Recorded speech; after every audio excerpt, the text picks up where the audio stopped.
Hi everyone! Magandang umaga, tanghali, hapon at gabi sa inyong lahat. Welcome dito sa aking YouTube channel. Ako si Lerma Novales Sarmiento, ang writer at author ng aklat na to na pinamagatang Life in 3 Parts. Sa araw na to, ang topic ko ay Revelasyon at Katotohanan, Francis, Bakla at Bulaang Propeta.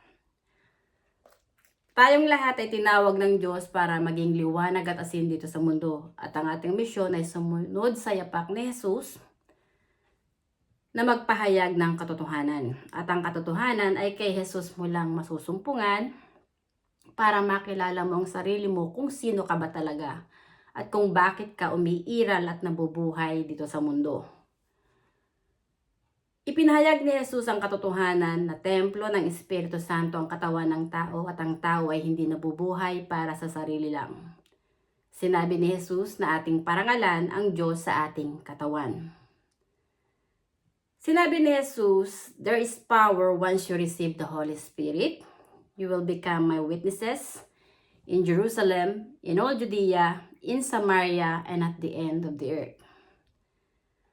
Ang katotohanan, ang labanan dito sa ating mundo ay labanang espiritual. At Armageddon na ang labanan. Pag sinabing Armageddon, ito ay labanang espiritual, espiritong mabubuti, laban sa espiritong masasama. Nasasaad sa Ephesians chapter 6 verse 12, for we wrestle not against flesh and blood, but against the power, against the principalities, against the rulers of the darkness in this world, and against the spiritual wickedness in high places. Sinabi ni Jesus, mag-ingat sa mga bulaang propeta na animoy tupa, na nakasuot na puti. Pero ang puso nila ay sa halimaw at marami silang ililigaw ng landas. Ang ating bansa ay sinakop ng mga Espanyol, dahil ang ating mga ninuno ay nalinlang ng bulaang propeta na si Ferdinand Magellan na siyang nagdala ng relihiyong Romano-Katoliko. At dahil sa relihiyong Romano-Katoliko na silang mga kampo ng kadiliman, ang ating bansa na dating malaya at mapayapa, na puspos ng kaliwanagan, ng kalayaan at kapayapaan, ay namuhay sa kadiliman sapagkat sinakop ang ating bansa ng mga demonyo ng kampo ng kadiliman ng relihiyo ng Romano-Katoliko na mga Espanyol na silang nagdala ng relihiyo ng Romano-Katoliko sa ating bansa. At ang Espiritu Santo na nananahan sa katawan ni Jesus, na siya ring isang Espiritu na nananahan sa aking katawan, ang nagpapahayag ng katotohanan kung bakit namuhay sa kadiliman ng ating bansa ay dahil sa kulto ng relihiyo ng Romano-Katoliko na dinala ni Ferdinand Magellan. At narito na tayo sa huling panahon at ang mission ko bilang isang tagapagsalita ng Espiritu Santo ay magpahayag ng katotohanan. Natanggapin niyo ang katotohanan sa mga aral ni Jesus na templo ng Espiritu Santo ang ating katawan. At walang sino mang tao na nakahihigit kanino man sapagkat ang ating buhay ay pare-parehas lang na hiram sa Espiritu Santo. Ang Espiritu Santo ang may pag-aari ng ating katawan at kaluluwa ay ang Alpha at Omega na siyang parating kasama rin ni Jesus. Sinabi ni Jesus na ako ay nasa Ama at ang Ama ay nasa akin. Si Jesus ang Espiritu Santo ay parating magkasama. Si Jesus ang sinugo ng Espiritu Santo para magpahayag ng katotohanan. Kung kaya si Jesus ay nagsasalita patungkol sa Espiritu Santo. Sinabi ni Jesus na may kasalanan na may kapatawaran, ngunit hindi ang lapastanganin mo ang Espiritu Santo. Ang katawan ni Jesus, ang katawan ng Papa ng Romano-Katoliko, ang katawan ko at ang katawan ng buong sangkatauhan ay pare-parehas na templo ng Espiritu Santo. Sorry. At alam ng Espiritu Santo ang niloloob ng puso ng bawat tao.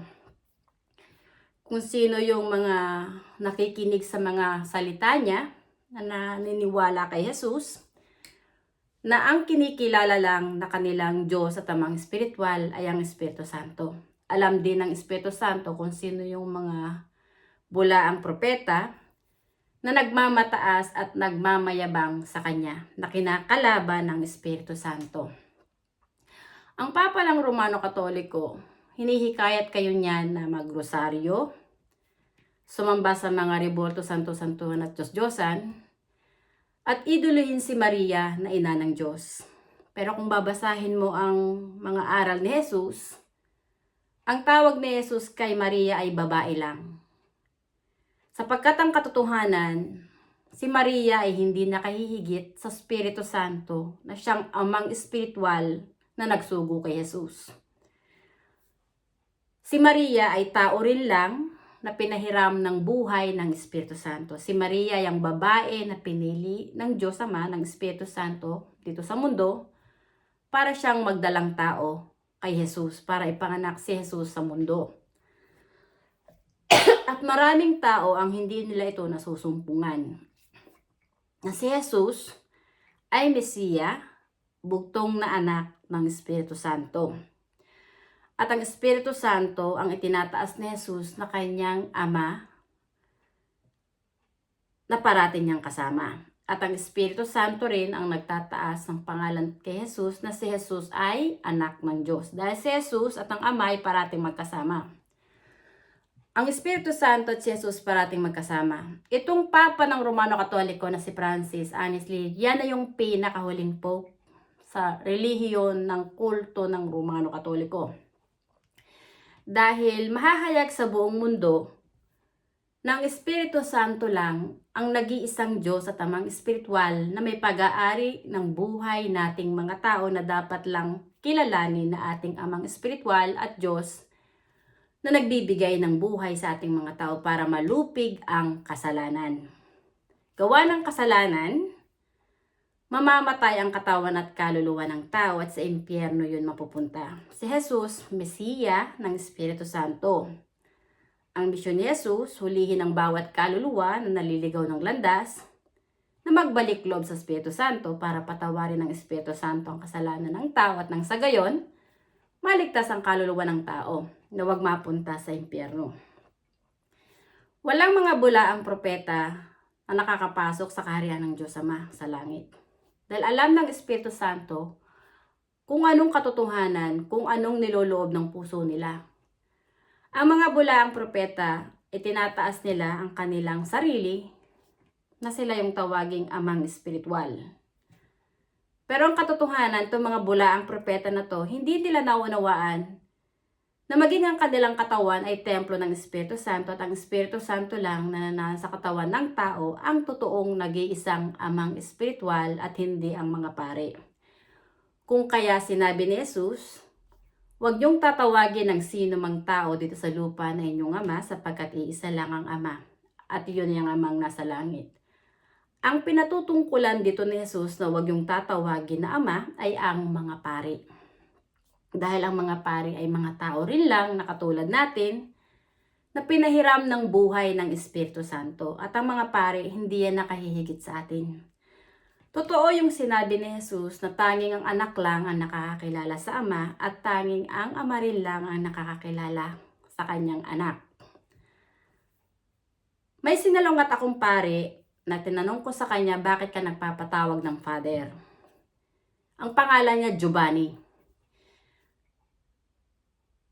Sa halip na sagutin niya yung tanong ko sa kanya, sinagot niya ako ng pabalik. Bakit ko raw tinatawag na Father, tatay, ang aking ama? Ang katangahan ng pare, hindi niya naintindihan ng katawan ng aking ama't ina ay parehas na sagradong tahanan ng Espiritu Santo. At dito sa mundo, ang kinikilala kong ama na siya nagbigay ng buhay para sumupot ako dito sa mundo, siyang ginamit ng Diyos, ng Espiritu Santo, na nakipag-isang katawan sa aking ina, ay ang aking ama dito sa lupa, na nagbibigay ng apelyido ko. Kaya ako ay nagkaroon ng pangalan. Itong Judas na pare na si Giovanni, tinanong ko siya, paano ako naging related sa'yo? Hindi masagot ng hunghang dahil pari siya at wala naman talaga siyang alam patungkol sa buhay espiritual. Kung kaya naiirita sa akin yung pare. Binigyan ko siya ng mga katanungan na sinulat ko, nasabi ko sa kanya, sagutin mo yan at bigyan mo ako ng kasagutan. Ibalik mo sa akin. Hanggang sa yung pari na yon, si Giovanni, umalis siya dito sa London at pumunta sa ibang lugar. Na hindi siya kumontak sa akin para sagutin yung aking mga katanungan. Dahil alam ko na yung pari na yun ay tanga, ang Diyos nun, at walang common sense. Dahil hindi niya kilala na ang Espiritu Santo ang may pag-aari ng kanyang katawan at kaluluwa. Maging yung kanyang iniidolo na Holy Father sa Vatikano ay tanga at wala ring common sense. Na hindi nila nakikita ang katotohanan ng may pag-aari ng kanilang buhay ay ang Espiritu Santo na siyang Diyos Ama na nagsugo kay Jesus na parating kasama ni Jesus. Honestly, yung Papa ng Romano Katoliko, si Francis, ay sinasalungat niya ang Diyos, ang Espiritu Santo. Na yung katawan ng tao, templo yan ng Espiritu Santo. Ang katawan ng lalaki at babae, templo ng Espiritu Santo. Itong Papa ng Romano Katoliko, sinusuportahan niya ang gay pride, yung mga LGBTQ pride. Dalawang kasarian lang ang nilikha ng Espiritu Santo, lalaki at babae. Ang bakla tomboy, nasa panig yan ng demonyong si Satanas, na kinakalaban ng Espiritu Santo, na namumuhay sa kasinungaling at pagkukunwari, na hindi nila tinatanggap ang katotohanan kung paano sila nilikha ng Espiritu Santo. So itong mga bakla tomboy, kinakalaban nila at nilalapastangan nila ang Espiritu Santo. Dahil yung sagradong tahanan ng Espiritu Santo ay binababoy nila sa kamunduhan at kalaswaan. Which is sinusuportahan yan ng Papa ng Romano Katoliko na namatay na si Francis. Ang hindi nalalaman ng Papa ng Romano Katoliko, ang totoong Diyos na umiiral na nagbibigay ng buhay sa ating mga tao ay ang Espiritu Santo ay narito sa ating mundo. Namatay ang Judas na Papa ng Romano Katoliko na hindi niya nasusumpungan ng katotohanan nang may pag-aari ng kanyang buhay ang Espiritu Santo. At ang Espiritu Santo lang ang banal na Holy Father, hindi yung sarili niya. Yung Papa ng Romano Katoliko na si Francis, inidolo niya ang kanyang sarili na siya yung tawaging Holy Father dito sa lupa. Hinikayat niya ang mga tao na magrosaryo, sumamba sa mga rebolto, santo-santo at Diyos-Diyosan, which is hindi iyan ikinalulugod ng Espiritu Santo. Ngayong patay na itong si Francis at ang kanyang kaluluwa ay bumalik na sa Espiritu para humarap sa paghuhukom. Dahil dito sa lupa, ang kanyang mga itinanim ay kataasan at kayabangan laban sa Espiritu Santo. Hinikayat niya ang mga tao na sumamba sa mga rebolto, magdasal ng rosaryo, at sambahin si Maria na ina ng Diyos.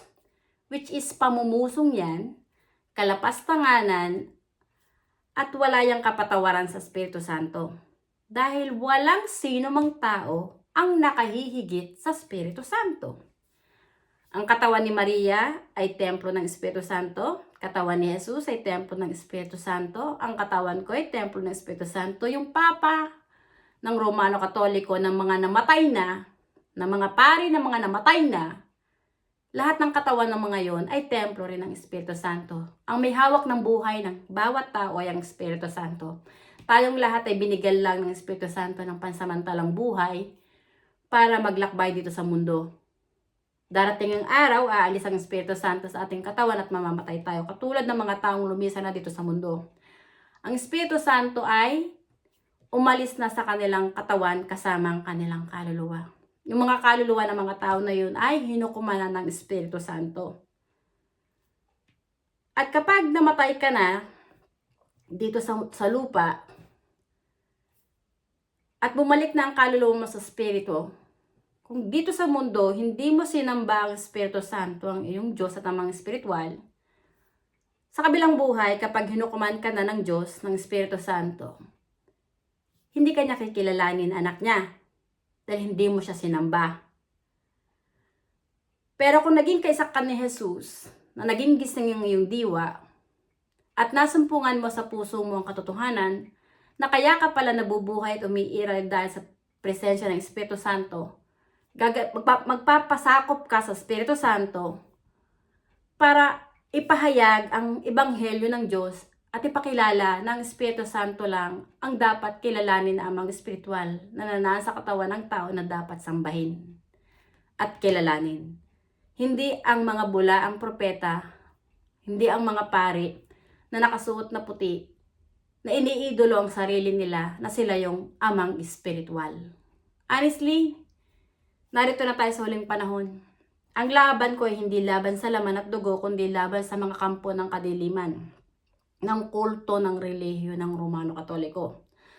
Honestly, kahit magsama-sama pa yung milyong tao dito sa mundo, magsama-sama kayong lahat ng mga ulupong, iduluhin nyo ang Papa ng Romano Katoliko, iduluhin nyo ang mga pare na inyong amang espiritual.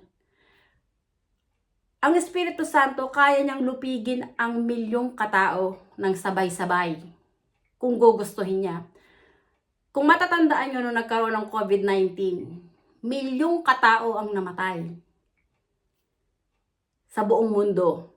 Dahil marami ng kaluluwa ang binawi ng Espiritu Santo sa katawan ng mga tao na yon. Umalis ang Espiritu ng Espiritu Santo sa katawan ng mga tao na yon, kasama yung kaluluwa nila, kung kaya ang mga tao na yon ay namatay at lumisan dito sa mundo. Pero ang masaklap sa tao na namatay na hindi niya nasumpungan ang katotohanan kung bakit siya nabubuhay at umiiral dito sa mundo. Yung mga taong namatay na hindi nila nasumpungan ang katotohanan, wala na silang chance para tanggapin ang Espiritu Santo sa puso nila dahil lumisa na sila dito sa mundo. Pero yung mga taong naririto pa sa mundo, may chance pa kayo na magsisi, tumalikod sa paggawa ng masama, at magbalik loob sa Espiritu Santo sapagkat ang presensya ng Espiritu Santo ay nananahan pa sa inyong katawan. Pero yung mga bulaang propeta ng mga pare, sila yung mga masasamang damo na nanlilinlang sa mga tao. Sila yung bibikisin at susunugin ng Espiritu Santo dahil sila yung mga masasamang damo na nagmamataas at nagmamayabang sa Espiritu Santo. Honestly, yung mga pare, walang pope na nakakapasok ang kanilang kaluluwa sa kaharian ng Diyos.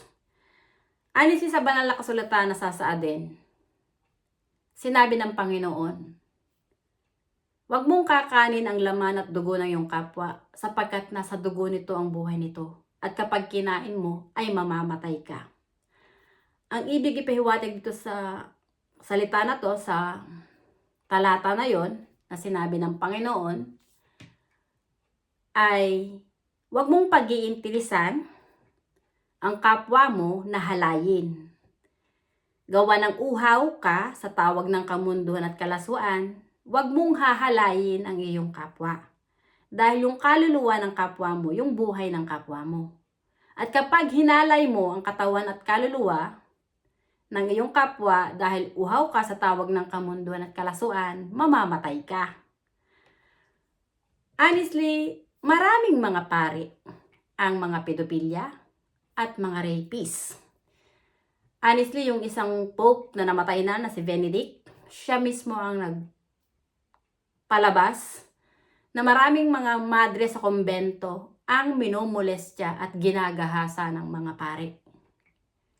Maraming mga madre ang nagpapatotoo ng personal testimony nila na ginagahasa sila ng mga pare at yung mga pare ay patuloy pa rin nagmimisa sa kanilang parokya.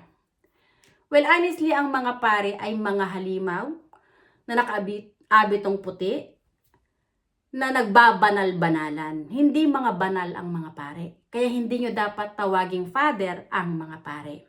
Hindi nyo dapat tawaging Holy Father ang Pope sapagkat hindi siya holy.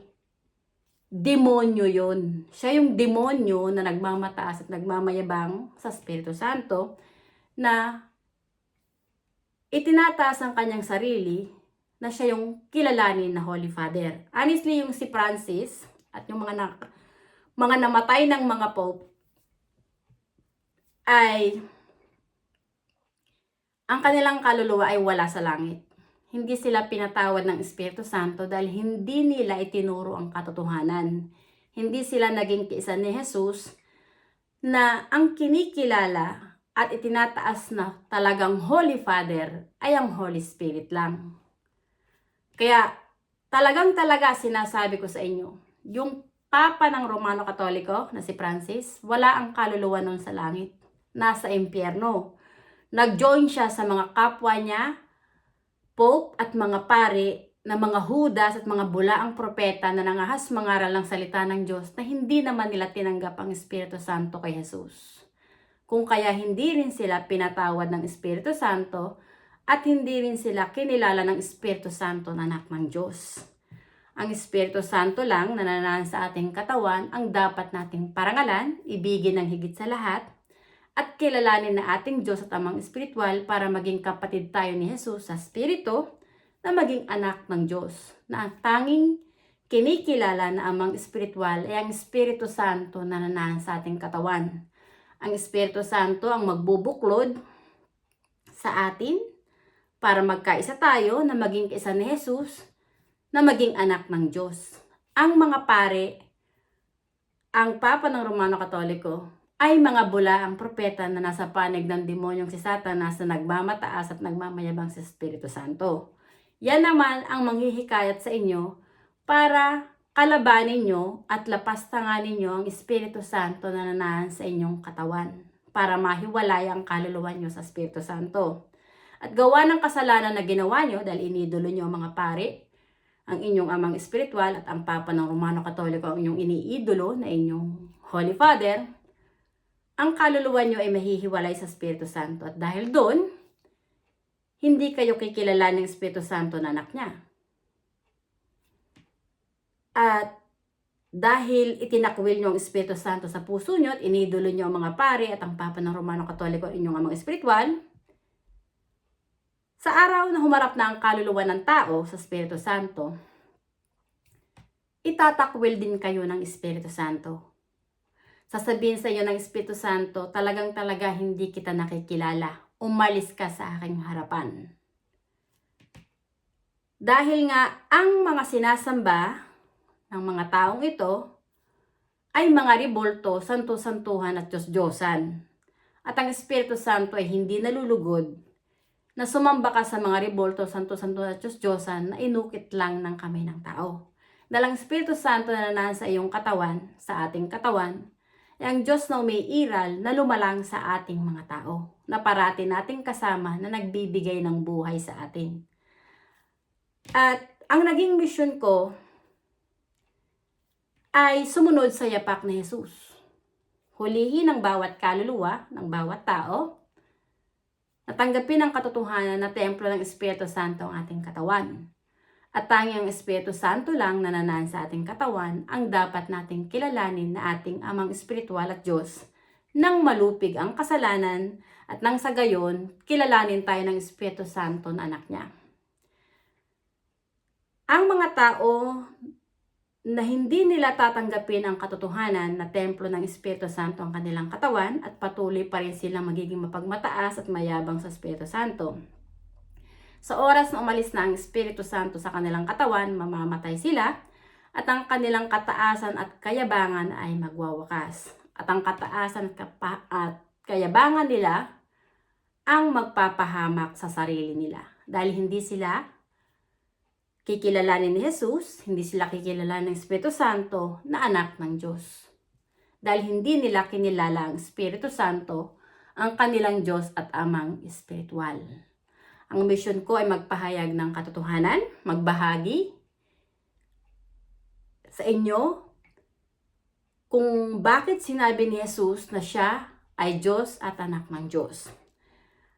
Si Jesus ay Espiritu, bugtong na anak ng Espiritu Santo, at ang Espiritu Santo na nasa katawan ni Jesus ay ang Ama ni Jesus.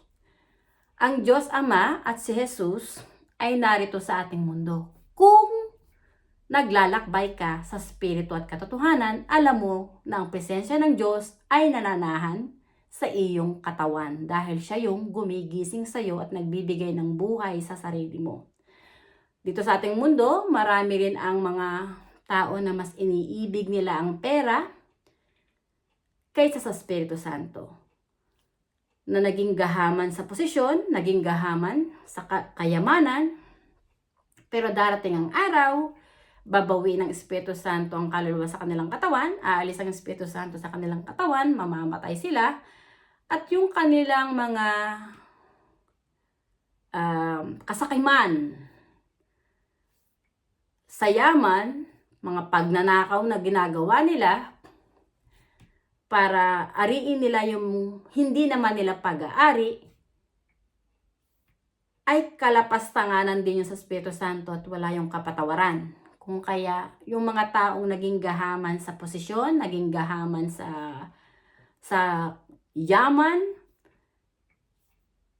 ang kanilang kaluluwa ay sa impyerno rin mapupunta. Dalawa ang ayaw ng Holy Spirit. Huwag mong sasambahin ang mga ribolto, santo-santon at Diyos-Diyosan. At huwag mong iiduluhin ng mga pari ang iyong amang espiritual. Pangatlo, huwag mong iibigin ang pera ng higit pa sa Espiritu Santo. Dahil ang lumalang sa tao at nagbibigay ng buhay sa tao ay ang Espiritu Santo, hindi ang mga pari, hindi ang Papa ng Romano Katoliko, hindi ang mga ribolto, santo-santo at Diyos-Diyosan, at hindi rin ang pera. Ang Espiritu Santo lang na nasa ating katawan, ang Diyos na makapangyarihan, ang lumalang sa atin ay ang totoong nag-iisang amang espiritual na walang kamatayan. Ang magbibigay sa atin ng buhay na walang hanggan kapag inibig natin ang Espiritu Santo sa puso natin na siyang ating Diyos at amang espiritual. Honestly, yung Papa ng Romano Katoliko na si Francis, ang kaluluwa niya ay nasa impyerno kasama ng iba pang mga kapwa niya Papa na iniidolo ang kanilang sarili na silang amang espiritual. Hindi sila pinatawad ng Espiritu Santo kung kaya ang kanilang mga kaluluwa ay naglalangoy sa impyerno. Honestly, yung istorya din ng batang babae na si Emanuela Orlandi na kinidnap, yung The Missing Girl in the Vatican, sinubaybayan ko yun. At yung istorya ni Pietro Orlandi, yung kapatid ni Manuela Orlandi, lumalabas doon na yung nag-abduct sa kanyang kapatid ay mga tao din sa Vatican. At yung bata na yon, si Manuela Orlandi, honestly, ginahasa yon at pinatay. Itong si Paul John II, pinag-interesan niyang patayin ng buhay, patayin din yan kasi connected yan sa mga terorista, ang hayop na papa na yon. Namatay siya na hindi niya binahagi ang katotohanan, kaya yung kaluluwa nun ay nasa impyerno. At yung papa ng yung si Benedict, kasama rin dahil ang sinasamba nila ay mga ribolto, santo-santo at Diyos-Diyosan, at inidolo nila ang kanilang sarili na sila yung Holy Father. So itong lahat ng mga ulupong nagsama-sama sa impyerno dahil hindi sila pinatawad ng Espiritu Santo. Si Jesus lang ang daan, buhay, liwanag at katotohanan para makilala mo kung sino ka ba talaga at kung sino ang totoong Diyos at amang espiritual ng iyong kaluluwa. Tanging ang Espiritu Santo lang na nanasa katawan ni Jesus, ang totoong nag-iisang amang espiritual na nagsugo kay Jesus, na parating kasama ni Jesus. Ang dapat lang nating sambahin at kilalanin na ating Diyos at amang espiritual para maging kaisa tayo ni Jesus, na maging anak ng Diyos. Maraming salamat sa inyong pakikinig at hanggang sa muli. Bye! Thank you!